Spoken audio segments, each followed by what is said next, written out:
Assalamualaikum warahmatullahi wabarakatuh. Alhamdulillahirabbil alamin. Wassalatu wassalamu ala asyrafil anbiya'i wal mursalin sayyidina wa maulana wa habibina Muhammadin sallallahu alaihi wasallam, amma ba'du. Hadirin para pecinta, saudara-saudara kaum muslimin muslimat, khususnya warga Nahdiyin dimanapun saudara-saudara berada.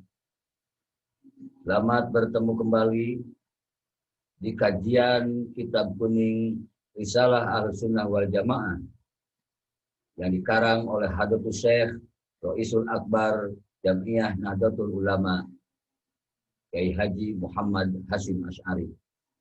Sebelum kami melanjutkan bahasan kitab kajian Risalah Ahlussunnah wal Jamaah, izinkan kami dalam kesempatan ini untuk menyampaikan selamat tahun baru 1 Muharram 1442 Hijriah. Semoga di tahun baru ini kita semua dapat mengisinya dengan sesuatu yang bermanfaat, bermaslahat untuk umat.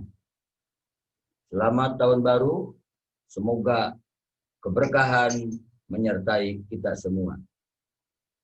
Hadirin, pada kesempatan kali ini, izinkan kami untuk menyampaikan satu kajian yang diambil dari kitab Risalah Aswaja mengenai firqah-firqah atau golongan-golongan yang masuk ke bumi Nusantara, khususnya ke tanah Jawa, dan merusak, mengganggu tatanan kehidupan sosial dan tatanan kehidupan keagamaan. Di dalam kitab Risalah Aswaja disebutkan kelompok itu dinamakan kelompok Ibahiyun. Apa itu kelompok Ibahiyun? Bagaimana pandangan mereka? Bagaimana sepak terjangnya? Jawabannya, mari kita simak kajian kitab Risalah Ahlussunnah wal Jamaah bagian ke-6 dengan tema Firqah Ibahiyun. Selamat menyimak, selamat menyaksikan. Wallahul muwaffiq ila aqwamit thoriq. Wassalamualaikum warahmatullahi wabarakatuh.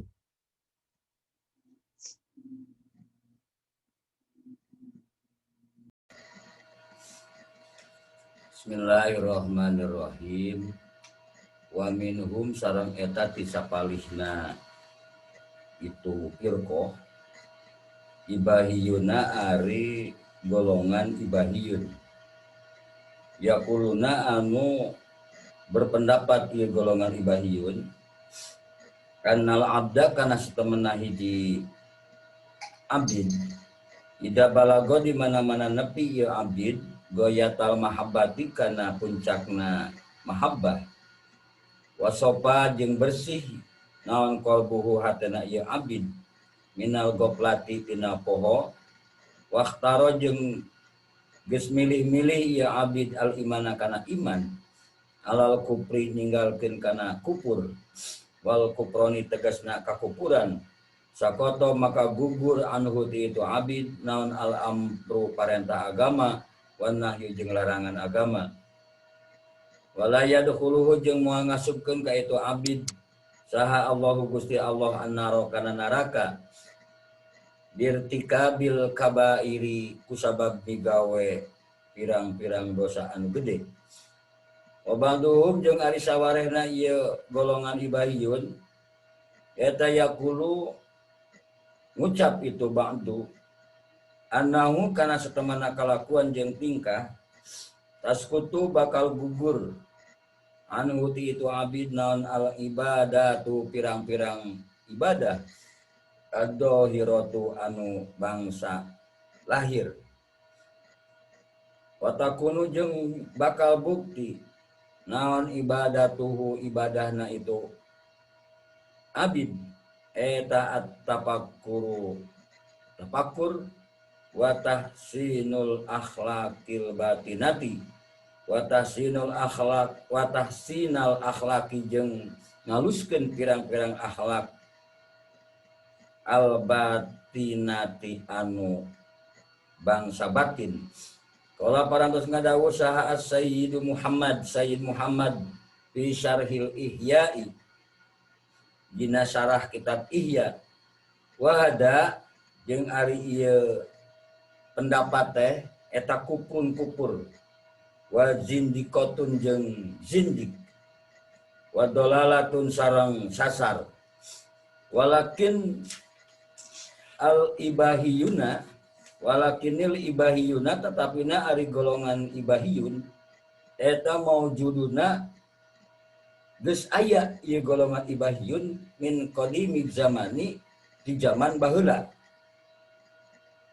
Juhalun nyatana jalma-jalma anu bararodo dolalun tur sasar laisa anu teu aya eta lahum ka itu golongan ibahiyun saharosun pimpinan ya'lamu anu terang ieu rosun al ilma syar'iyya kana ilmu bangsa syariat kama yang bagi kama seperti perkara yang bagi anu penting itu emak.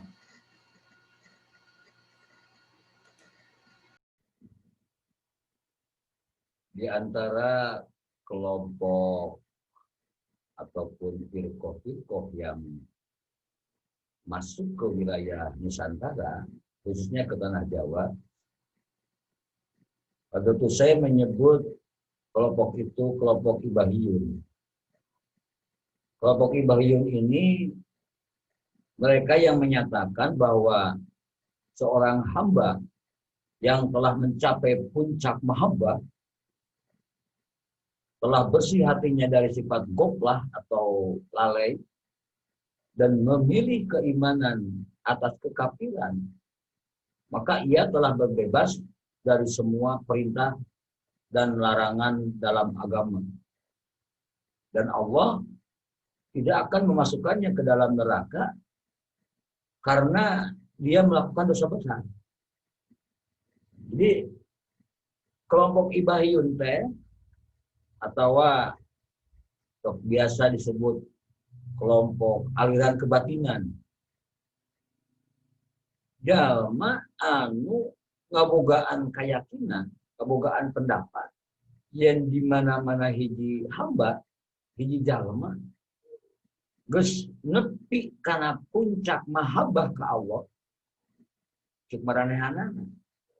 Kemudian hatena geus bersih tina sifat poho, tina sifat lalai, jeung milih keimanan tibatan kakafiran, maka eta jalma geus bebas tina perintah agama, geus teu kudu salat, geus teu kudu zakat, geus teu kudu puasa. Dan ia juga terbebas dari larangan dalam agama. Rek jinah seg, rek mabok seg, segala rupa perkara nu diharamkeun ku Allah dimeunangkeun, perkara anu diparentah ku Allah meunang ditinggalkeun. Makanya ia kelompok disebut golongan ibahiyun. Secara bahasa ibahiyun itu artinya adalah orang yang memiliki pandangan serba boleh. Kaum liberal. Orang yang membolehkan sesuatu yang dilarang. Orang yang membolehkan meninggalkan sesuatu yang diperintah. Ya kelompok ibahiyun. Sebagian ada yang berkata bahwa hamba yang telah mencapai kepada derajat puncak mahabbah itu, dia tidak akan dimasukkan ke dalam neraka karena melakukan dosa besar.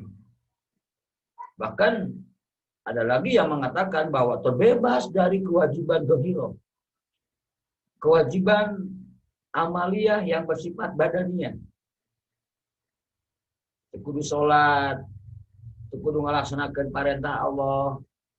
Pokoknya mah teu kudu kumaha wae lah. Nu penting mah tapakur. Jadi ibadahna teh cukup ku mikir we, tapakur. Jeung ngomean akhlak batin.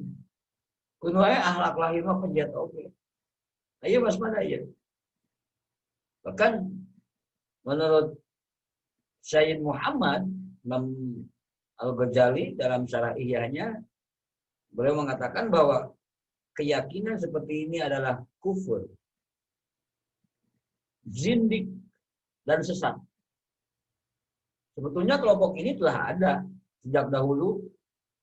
Mereka adalah orang-orang bodoh, orang-orang sesat, dan tidak memiliki pemimpin yang cukup pengetahuannya dalam bidang agama.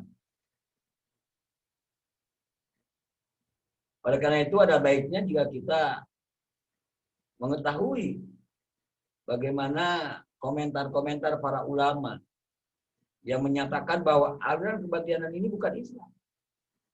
Bahkan lebih berbahaya bagi umat Islam daripada agama Yahudi, Kristen, dan Majusi. Sebagaimana yang dikatakan oleh Imam Abu Mansur Al-Baghdadi dalam kitab Al-Farqu Bainal Firaq. Beliau menyatakan bahwa aliran kebatinan itu atau kelompok Ibahiyun ini lebih berbahaya bagi umat Islam daripada golongan Yahudi, Nasrani, dan Majusi. Tak hanya itu, bahkan golongan kebatinan ini juga lebih berbahaya daripada ateisme dan seluruh golongan kafir lainnya.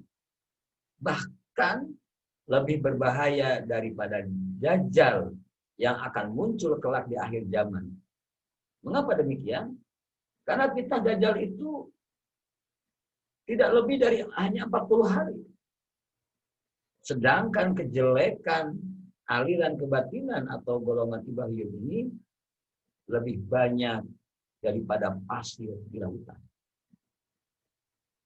Imam Az-Zabidi dalam Syarah Ihya juga berkomentar perihal aliran kebatinan ini. Beliau menyatakan bahwa mereka itu kufur, jinik, dan sesat.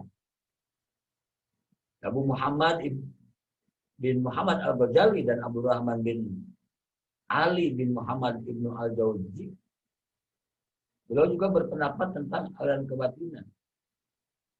Beliau berdua menyatakan aliran kebatinan ini luarnya syiar Rafidah dan dalamnya adalah kekufuran.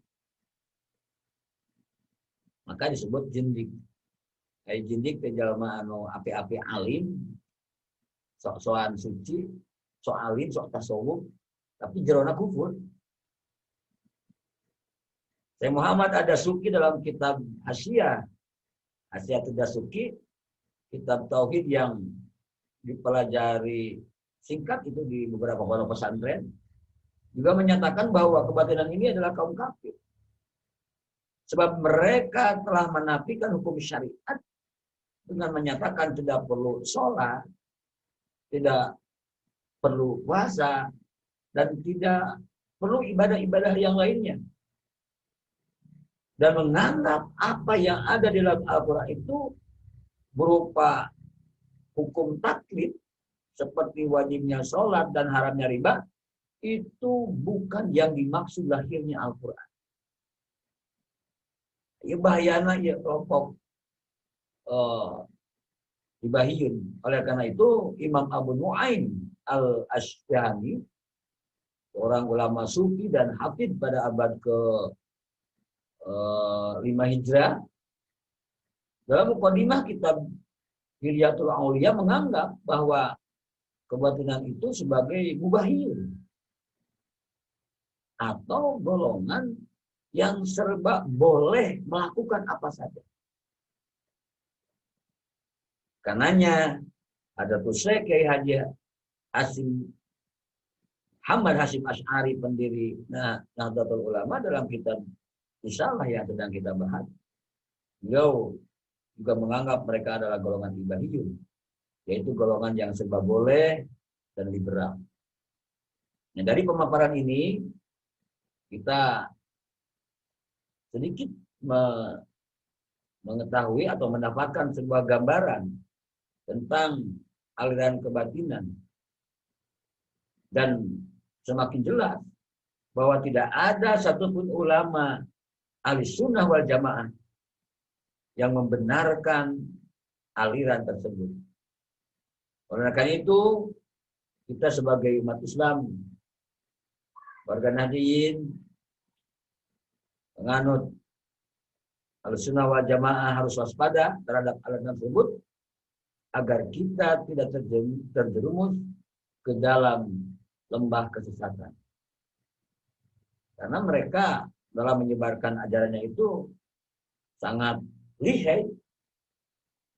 Seolah-olah apa yang mereka katakan itu merupakan bagian dari ajaran agama, disampaikan dengan cara yang cerdas, tapi isinya adalah jelas-jelas mengajak kepada kekufuran. Bagaimana tidak dikatakan kufur? Dikir, deket ke Allah, tekudu sholat. Sebab cina sholat oge tujuan anda pikir ingat ke Allah. Akimu sholat dzikri. Dirikanlah sholat untuk mengingatku. Namun lamun geus ingat maka Allah geus tekudu sholat. Itu nyebut.